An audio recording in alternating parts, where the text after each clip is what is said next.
Salam hörmətli müəllimlər. Bu videoda sizə MIG 2026-cı ildə necə qeydiyyatdan keçmək lazımdır, onu izah edəcəyəm. Öncə telefonda və yaxud da kompüterdə qeydiyyatdan keçmək olar. Telefonda problem yaşayırsınızsa, mütləq şəkildə kompüterdə keçin. Əlbəttə ki, bu problem aradan qalxacaq.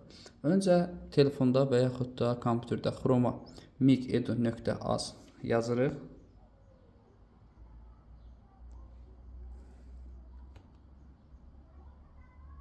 Yazdıqdan sonra belə bir səhifə açılır. Bura daxil oluruq. İstənilən halda siz fərqi yoxdur, ilk ildə imtahan verirsiniz. İstər neçə ildə imtahan verirsiniz, siz artıq deməli yenidən qeydiyyatdan keç düyməsinə vurmağınız məsləhətdir. 2026-2027-ci illərdə müəllimlərin işə qəbulu üzrə müsabiqə qeydiyyatdan keç düyməsinə vururam. Burada digital login açılır. Bunun üzərinə daxil oluram. Burada müxtəlif yollar göstərilir. Burada MyGov-dan da keçə bilərsiniz. Ən asandır. Burada digər üsulları vuranda bir neçə üsul göstərilir. Bura mən ən tövsiyə etdiyim üsul Simadır. Çünki hamıda demək olar ki, indi Sima var. Yəni Simadan da qeydiyyat, əgər Siması olmayanlar qeydiyyatdan rahatlıqla keçə bilir. Sima yükləyərək. Amma yəni digər üsullar da mövcuddur, amma ən yaxşısı Sima ilədir.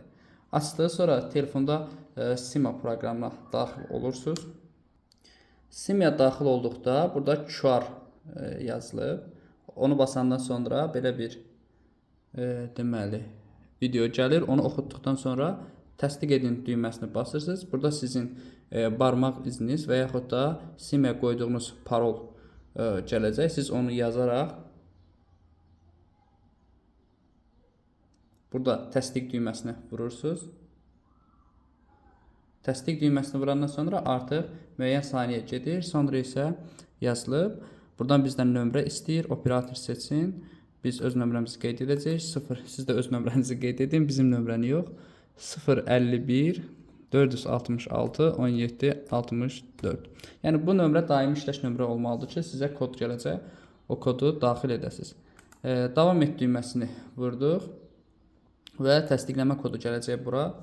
Təsdiqləmə kodunu gözləyirik. Təsdiqləmə kodumuz gəldi. Təsdiqləmə kodumuzu yazırıq. Və bu 4 rəqəmli koddur. Bunu yazdıqdan sonra biz təsdiq düyməsini basırıq. Və müsabiqədə iştirak etməyi istədiyiniz bölmə. Azərbaycan bölməsi isə Azərbaycan, Rus bölməsi isə Rus bölməsi. Biz Azərbaycan bölməsiyik. Müsabiqədə iştirak etmək istədiyiniz fən. Burada müxtəlif fənlər verilib. Siz hansı fəndən deməli imtahan verəcəksiniz, o fənni qeyd edirsiniz. Məsələn, bizdə coğrafiyadır. Növbəti xananı vurduq. Artıq burada sizin fərdi məlumatlarınız, şəxsi məlumatlarınız qeyd olunub. Sonra burada qeydiyyatda olduğunuz ünvanı, yəni heç kim dəyişə bilməz. Bu dövlətin yəni sizin olduğunuz qeydiyyatdır. Bu yəni buna dəymirik. Sonra faktiki yaşayış, rayon, şəhər. Bax, bu faktiki yaşayış bu vaxta qədər bir funksiya daşıyırdı ki, siz harada imtahan verəcəyinizi belə deyək, yəni məsələn, tutaq ki, mən rayonda imtahan vermək istəyirəm, yoxsa Bakıda və yaxud da Bakıda, yoxsa Şamaxıda imtahan vermək istəyirəm. Əlbəttə ki, bu yalnız imtahan yeri müəyyən edilirdi, amma keçən ilki qaydalarda artıq faktiki yaşayış çox önəmli oldu. Çünki artıq burada vakansiya seçimi 2 mərhələdə oldu. Bu mərhələlərdən birinci H1, H2-lər oldu. Məsələn, tutaq ki, mən Bakı qeydiyyatı olaraq qeydiyyatdan keçəcəm. Bakı olaraq faktiki ünvan olaraq Bakı qeydiyyatdan keçdiyim üçün Qubada verilən H1, H2-ni mən seçə bilmərəm. Və yaxud da siz tutaq ki, Şirvan şəhəri yazırsınız. Qubada olan H1, H2-ni seçə bilməyəcəksiniz birinci mərhələdə. Çünki birinci mərhələdə icazə verəcəklər ki, bu adam Qubalıdırsa əgər, faktiki yaşayış ünvanı olaraq Quba seçibsə, Qubanın H1, H2-ləri ancaq faktiki yaşayış ünvanı olaraq Quba yazanlar üçün görünəcək. Sonra bunlar birinci mərhələdə, birinci turda deyək, seçim edəcəklər. Sonra ikinci başlayacaq. İkinci mərhələdə isə bütün digər H1 H2-lərdən qalanlar varsa əgər olar və digər rayon mərkəzləri, şəhər mərkəzləri isə artıq hamıya açıq olacaq, hamı açıq görünəcək. Yəni faktiki yaşayış ünvanı nə üçün önəmlidir? Faktiki yaşayış ünvanı deməli bir imtahan verəcəyiniz yer üçün, bir də H1 H2-də əgər iştirak etmək istəyirsinizsə onun üçün. Məsələn mən burada Bakı. Burada Bakını seçmək üçün fikir versəz burada bu hərflərin içərisində Bakı yoxdur və səhvən bəzi müdavimlər Abşeron yazırlar və gedib Sumqayıtda imtahan verməli olurlar. Burada da diqqətli olmaq lazımdır. Bakı var, sadəcə olaraq Bakı biraz aşağıdadır. Babək, Bakı və s. Zərdabın altında. Bakı qeydiyyatından keçək ki, gedib məsələn Bakıda yaşayırıqsa, Sumqayıtda imtahan verməyək, Abşeronda imtahan verməyək. Bir də onu qeyd edim ki, yenə faktiki yaşayış ünvanı çox önəmlidir. Siz əgər H1 H2-ləri seçmək istəyirsinizsə, mütləq şəkildə, yəni öz rayonunuzun H1 H2-lərini seçə bilərsiniz əlbəttə. Birinci turda. Bunun üçün öz rayonunuzu qeydiyyat etməyimiz məsləhətdir.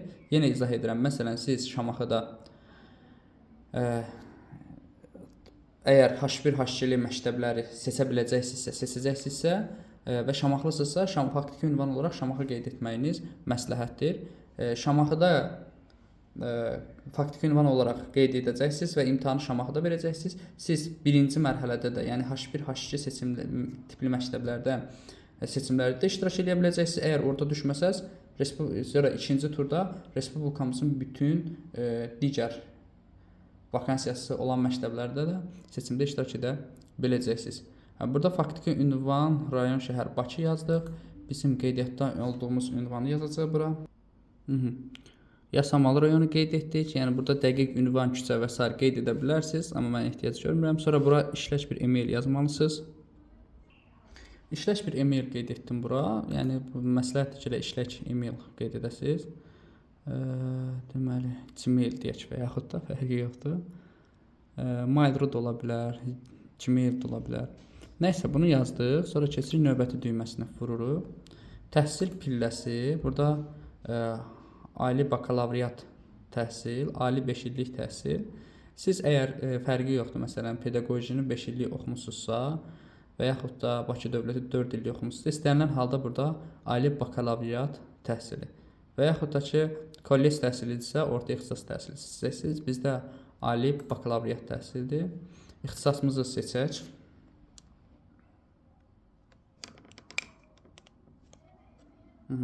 İxtisasımız bizim coğrafiya müəllimidir. Diplomda necə yazılıbsa elə də seçmək lazımdır. Bax, fikir verin, burada coğrafiya müəllimi. Bu əvvəllər var idi. Kimin yəni köhnədən diplomunda belə yazılıbsa bunu seçməlidir. Coğrafiya ixtisası, coğrafiya müəllimliyi, coğrafşünas, tarix coğrafiya müəllimi. Məsələn, bizdə coğrafiya müəllimliyi yazıb diplomda, ona görə bunu seçirəm. Təhsil aldığınız müəssisə Bakı Dövlət Universiteti qeyd edəcəm. Bakı Dövlət, Bakı Avrasiya, Bakı Biznes, Bakı Dövlət Universiteti seçdik. Daxil olma ili. Biz 2016-cı ildə daxil olmuşuq. 2020-də bitirmişik. Qeyd etdik. Diplomun səviyyəsi. Adidirsə adi yazın, fərqlənmədirsə fərqlənmə yazırsınız. Biz adi yazırıq. Sonra sənədin, təhsil haqqında sənədin nömrəsi. Əgər 4-cü kursuqsa, bizim, belə deyək, hələ ki diplomumuz yoxdursa, biz bura bir dənə arayış söz yazacaq. Arayış. Fərqi yoxdur, bunu böyük hərflə yazdınız, kiçik hərflə yazdınız, önəmi yoxdur. Arayış sözünü yazırsınız ki, yəni biz imtahan verəcəyik, əgər qəbul olsaq, müsahibə mərhələsində artıq universitetdən arayış alacaq. Yəni indidən gedib universitetdən arayış almağa ehtiyac yoxdur. İnşallah imtahanı verin, vakansiya seçimi olsun. Əgər yer tutsaq, sonra müsahibəyə gedəndə biz arayış ala bilirik. Amma bizdə arayış deyil artıq, biz çoxdan bitirmişik deyə. Bizim diplomumuz var, diplomun nömrəsini qeyd edəcəyik. Bizdə magistr yox, deməli, bizə bakalavriat diplomu lazımdır. Burada qeyd olunub, burada qarşısında hərf var. O hərfi yazsaz da olar, yazmasaz da olar. Keçən praktikamızda olmuşdu. Bəzilərinə yazmışdıq, bəzilərinə yoxlamaq üçün və əlbəttə ki, buna ehtiyac olmadı. Diplomun nömrəsi, yenə deyirəm, oradakı hərfi yazsaz da olar, yazmasaz da olar. Əsas burada 0 verilən rəqəmdir. Və diplomun deməli ilk səhifəsində qeyd olunub. Bunu qeyd etdik. Burada əlavə təhsiliniz varsa, təhsil əlavə et düyməsini vuraraq əlavə edə bilərsiniz. Məsələn, məndə magistr təhsili var deyə, ali magistr təhsili və yaxud da yenidən hazırlanma varsa, məsələn, kimsə coğrafiya ixtisasını bitirib, lakin deməli əlavə yenidən hazırlanma, yəni əlavə kurs keçərək, yəni pedaqoji təhsil olmadığı üçün əlavə kurs keçərək müəllimlik ixtisası alıb, o əlbəttə ki, yenidən hazırlanma vuracaq. Bizdə əlavə təhsilimiz deməli ali magistratura təhsilidir. İxtisasım burada digər deyir, ona görə də özüm yazacağım burada. Turizm və beynəlxalq turizm və ölkəşünaslıq ixtisasım. Deməli, beynəlxalq turizm və ölkəşünaslıq ixtisası, deməli, ixtisası yazdıq. Təhsil aldığımız müəssisə Turizm Universiteti, görək burada varmı? Azərbaycan Turizm və Menecment Universitetidir. Yenə də burada adı çıxmadığına görə digər vurdum. Buraya yazıram. Turizm, Azərbaycan Turizm və Menecment Universiteti. Bunu yazdıqdan sonra burada bitirmə ili 2023-də bitirmişəm, 2020-də qəbul olub, çünki bir il bizdə əsgərlik məsələsi var idi. Burada diplomum adidir, yenə də diplomun seriya nömrəsini qeyd etməliyəm, magistr. İndi deyə bilərsiniz ki, müəllim, bunu magistri qeydiyyatdan keçmək önəmli demək lazımdırmı? Əslində, düzdür, belə bir xeyrini görməmişik hələ ki, nə məktəbdə, nə də. Sadəcə olaraq o, necə deyim sizə, müsahibədə özünüzü tərifləyəndə bunu da əlavə edə bilərsiniz ki, mən 2 universitet bitirmişəm və yaxud da ikili ixtisasım var və yaxud da deyə bilərsiniz ki, magistr təhsilim var. Bu sadəcə olaraq onun üçün önəmlidir. Bunu da qeyd etdikdən sonra keçirik növbəti. Bizdə nəsə qırmızı gəldi, nəsə deməli düzgün etməmişik. Burada qeyd olunub ki, əvvəllər yox idi. Davam etmək üçün diplom yüklə. Biz artıq burada diplomun şəklini yükləməliyik. Şəklini çəkib kompüterə yerləşdikdən sonra diplom yüklə düyməsini vururuq, daxil oluruq yüklədiyimiz yerdə. Deməli, yüklədik. Yükləyəndən sonra burada diploma bax düyməsi vurulur. Baxıram ki, dəqiq qeyd etmişəm. Sonra keçirəm bura. Burada ikinci diplom bizdə magistrda var idi deyə. İkinci diplomu yükləməyə. Və bunu da vurduq. Yenə də diploma bas düyməsinə baxıram. Görürəm ki, düzgün qeydiyyatdan keçmişəm. Sonra növbəti düyməsinə vururam və gəlir. Sonra belə bir səhifə açılır növbətini vurduqdan sonra. Burada əgər həvəsləndirmə, bu mütləq qeyd olunmalıdırsa, əgər qeyd etməsəz, yəni burada sizə əmsal falan verməyəcəklər. Siz 10 ildə işləsəz, 15 ildə işləsəz, burada əgər qeyd etməmsinizsə, artıq sizə bal hesablanmayacaq. Çünki keçən il bizim müəllimlərdə var idi belə hallar yaşayan, unutmuşdu qeyd etməyi. Deyir ki, hazırda müddətsiz müqavilə ilə fasiləsiz olaraq həvəsləndirmə, yəni H1, H2 tətbiq edildiyi müəssisələrdə çalışırsınızsa qeyd edin. Məsələn, əgər 3-5 ilə qədərdirsə bunu, 5 ildən çoxdursa bunu qeyd edəcəksiniz. Yox, mən isə həvəsləndirmə tətbiq edildiyi məktəbdə çalışmıram düyməsini vurdum. İşlədiyiniz müəssisənin tabe olduğu yerli təhsil sektoru bizdə Bakı şəhəridir. Ona görə yenə Bakı yazacağım. Çünki mən əgər işləmirsinizsə bunu doldurmayacaqsınız. Sadəcə seçin düyməsini vuracaqsınız, qalacaq belə. Amma biz işləyirik deyə biz burada məsələn Bakını seçməliyik. Bakı Zərdabdan aşağı etdə düzdürmü? Bakını elə yerə qoyublar. Bakı. İşlədiyiniz müəssisənin adı, məsələn bizdə 14 nömrəli orta məktəb qeyd etdim. Birinci dərəcəli gözdən əlillik şəxssiz, xeyr, elə bir şey yoxdur. Əgər varsa, mütləq şəkildə sənədi bax burada yükləyəcəksiniz. Yəni sizin elə bir sənədiniz varsa. Pedaqoji stajım bizdə 3 ildir, ona görə 3 ilə dəş qeyd edirik. Yəni 3 ildə orta məktəbdə fəaliyyət göstəririk, o mənada. Elmi dərəcəmiz varmı? Yox. Yəni fəlsəfə doktoru, elmlər doktoru yoxdur. Yoxdursa burada seçməyə ehtiyac yoxdur artıq. Təltifimiz varmı? Yenə yoxdur. Dərslik müəllifiyik mi? Müəllif deyiləm. Tədris vəsaiti metodiki müəllifi deyiləm. Söhbət burada yəni sinif dərslikləri, sinif dərsliyi metodik. Əgər olarsa əlbəttə ki, siz qeyd edə bilərsiniz. Şəhid ailəsi üzvlüyümüz varmı? Varsa bunu düyməsini vuracaqsınız və bunun üçün sənəd yükləyəcəksiniz bu hissədən. Yoxdursa boş qoyub keçəcəksiniz növbəti. Və burada sonuncu mərhələ artıq gəldi. Deyir, daxil etdiyiniz məlumatları yoxlayın və təsdiqləyin ki, həqiqətən də bunu təsdiq etməzdən əvvəl düzgün olduğunu əmin olun. Elektron ərizə təsdiq etdikdən sonra məlumatlarınız hər hansısa bir dəyişiklik etmək mümkün olmayacaq. Ona görə diqqətlə baxırsınız. Yenə baxıram. Test imtahan mərhələsində iştirakdır. Coğrafiya fənni, Azərbaycan sektoru. Burada mənim şəxsi məlumatlarım qeyd olunub. Sonra ad, soyad, ata adı düzgündür. Qeydiyyatda olduğu ünvan düzgündür. Sonra faktiki yaşayış ünvanı düzgündür. E-mail nömrə düzgündür. Sonra coğrafiya müəllimliyi hamısına baxıram bir-bir düzgündür və sonda təsdiq düyməsini basıram.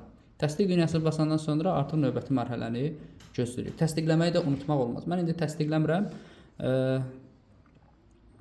və təsdiqləyən hər kəsə uğurlar arzu edirəm. Burada əsas məqsəd sizi maarifləndirmək idi və təsdiqləyəndən sonra sizə bildiriş gələcək. Əlbəttə ki, bəzən texniki problemlər olur. Məsələn, bugün qeydiyyatdan keçən bəzi müdavimlərimiz narahat idi ki, bizə MİQ yazılmaqdan yazın məktəbə qədər ki və tərbiyəçilərin qeydiyyatına düşdür və belə bir şey. Əlbəttə ki, bu onların texniki problemidir. Əsas biz ardıcıllıqla düzgün etmişiksə, heç bir problem yoxdur. Yəni düyməni basacaqsınız, təsdiq düyməsi kifayət olacaq. Uğurlar arzu edirəm sizə. İndi sual verə bilərsiniz ki, müəllim, siz neçənci dəfədə imtahanda iştirak edirsiniz, niyə ödəniş etmədiniz? Ödəniş olunacaq, növbəti mərhələdə olunacaq, yəni təsdiq gəldikdən sonra orada bildiriş gələcək və biz onda ödəniş edəcəyik. Və rüsum olaraq 60 manat qeyd olunmuşdur burada, səhifədə 60 manatdır və rüsumlarını kimdən, 60 manat rüsumdan kimlər azaddır sualı verilib burada. Və Nazirliyin səhifəsində qeyd olunub ki, müsabiqədə ilk dəfə iştirak edən namizədlər azaddır, şəhid ailə üzvləri azaddır, müharibə veteranı adı almış şəxslər azaddır, əlilliyi olan şəxslər özləri azaddır, bir də ünvanlı sosial yardım alan ailə üzvləri azaddır. Bir şəhid ailələrin üzvləri, bir də ünvanlı sosial yardım alan ailələrin üzvləri. Digərləri isə özləri, yəni əlilliyi olan şəxsin özü və yaxud da ki, veteranın özü. Yəni, veteranın artıq övladlarına aid edilmir. Qeydiyyatdan keçərkən ödəniş edilməlidirmi? Xeyr, qeydiyyat mərhələsində ödəniş tələb olunmur. Namizəd əvvəlcə müraciətini tamamlayır. Müraciət təsdiqləndikdən sonra ödəniş mərhələsinə yönləndirilir.